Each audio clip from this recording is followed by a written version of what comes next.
Bulletin page में आप तमाम दर्शकों का स्वागत है। मेरा नाम है प्रदीप राज और आप देख रहे हैं बुलेटिन पेज। जैसे कि आपको पता होगा कि मधुपुर इन दिनों नगर परिषद में कई तरह के टेंडर्स हो रहे हैं और आप जान रहे हैं कि कुछ कर्मी ऐसे हैं जो लगभग मतलब कोई तो 20 साल से यहाँ पे पदस्थापित है, कोई 10 साल से है, कोई 15 साल से है। इस तरह से कुछ कर्मी का तो लिस्ट है कि भाई कभी उनका ट्रांसफ़र ही नहीं हुआ। तो इस तरह से अगर देखा जाए नगर परिषद कार्यालय का, तो नगर परिषद में जो है कई कर्मी हैं जो लगभग 20 साल 15 साल हो गया। कई कर्मी ऐसे हैं जिनका कभी ट्रांसफ़र भी नहीं हुआ। साथ ही नगर परिषद में कई ऐसे कार्य किए जा रहे हैं जो कि नहीं होना चाहिए, जैसे कि पार्किंग का रूल्स है या फिर यहाँ पे जो कुछ लोगों का अपना एक वर्चस्वपन है, वो सब है। तो कहने का मतलब है कि नगर परिषद के खिलाफ अगर आप कुछ आवाज़ उठाते हैं तो आपकी आवाज़ को दबा दिया जाता है। और कुछ जो यहाँ पे स्थानीय जो दबंग किस्म के जो लोग हैं, उनका तो भैया कहना ही नहीं, एकदम तूती बोलता है उनका।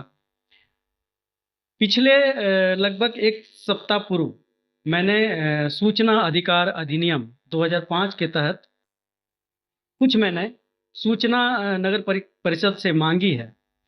अब जब सूचना मैंने उनसे मांगा है, तो इस तरह का दबाव बनाया जा रहा है मेरे ऊपर लगातार 2-3 दिन से। मेरे परिवार को धमकी दिया जा रहा है, मेरे परिवार को टॉर्चर किया जा रहा है। जहाँ पे मैं रहता हूँ, वहाँ के जो मकान मालिक है, उनको टॉर्चर किया जा रहा है।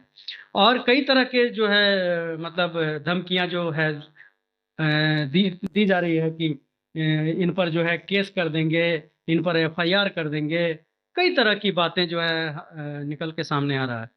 तो भैया मैं आप नगर परिषद के जो कर्मी हैं या जो भी हैं, उनको मैं क्लियर कर देना चाहता हूँ कि बुलेटिन पेज कभी आपसे डरती नहीं है और ना ही मैं डरता हूँ। मैं भी डरता नहीं हूँ। सूचना अधिकार अधिनियम के तहत जो मैंने सूचनाएं मांगी है उसको आपको देना पड़ेगा हर हाल में।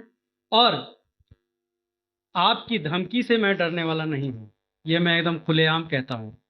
मैं अगर यदि आज मैं डर जाऊंगा तो फिर ये आवाज़, जनता की आवाज़ दब जाएगी। इसलिए मैं डरने वाला नहीं हूँ। फिर से मैं एक बार कह देता हूँ कि नगर परिषद कर्मी या उन वहाँ पे जो कार्यरत लोग हैं, उनकी जो धमकियाँ मुझे आ रही है और जो आप टॉर्चर कर रहे हैं, उससे मैं डरने वाला नहीं हूँ। आज मैं बुलेटिन पेज के मंच से मैं प्रदीप राज आज स्पष्ट कर देना चाहता हूँ कि आपकी धमकी से मैं डरने वाला नहीं हूँ। और सूचना अधिकार अधिनियम 2005 के तहत जो मैंने सूचना मांगी है, वो आपको हर हाल में देना पड़ेगा।